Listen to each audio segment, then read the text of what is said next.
Bismillahirrahmanirrahim. We'll talk about the statement of cash flows,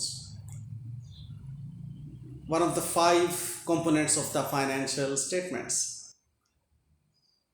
And I rate it very important statement.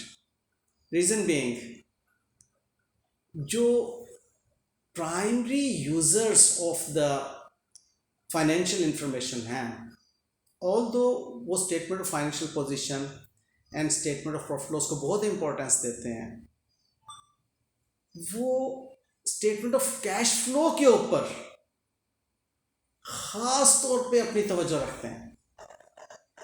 अब what is the statement of cash flow, why it is so important? Basically it is cash book. Basically it is cash book.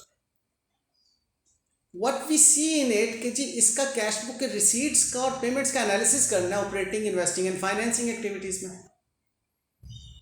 अब जब operating, investing and financing activities में हम इसका analysis करते हैं तो statement of cash flow बन जाती है.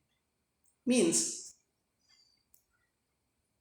कैश बुक में रिसीट्स एंड पेमेंट्स, अब वो receipts operating, investing and financing में डिवाइड हो रही हैं.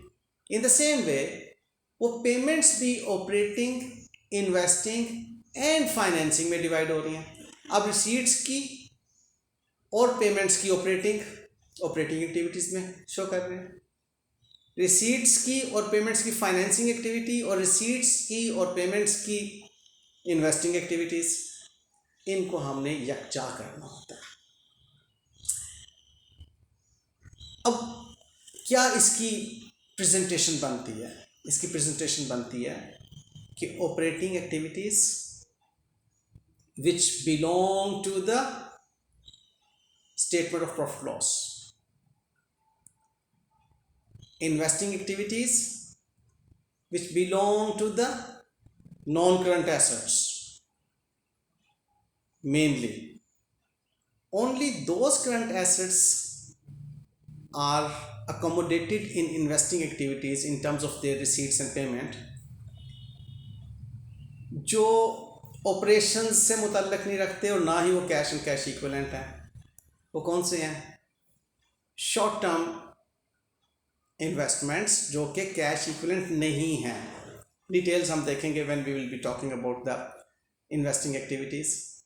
एंड फाइनेंसिंग एक्टिविटीज़ में हम ऑनर्स इक्विटी से रिलेटेड और नॉन करंट लायबिलिटी से रिलेटेड कैश फ्लोज को प्रेजेंट करते हैं. करंट लायबिलिटी से related only short term borrowings जो हैं उनको हम शामिल करते हैं फाइनेंसिंग एक्टिविटीज़ में. तो यूँ हमने operating, investing and financing activities को नेट ऑफ करके opening cash and cash equivalent के साथ ऐड करना है, तो हमारे पास ultimately closing cash and cash equivalent आ जाना है. यह है जी इसका एक structure of statement of cash flows. Thank you. For further information about this topic, please contact our admission office.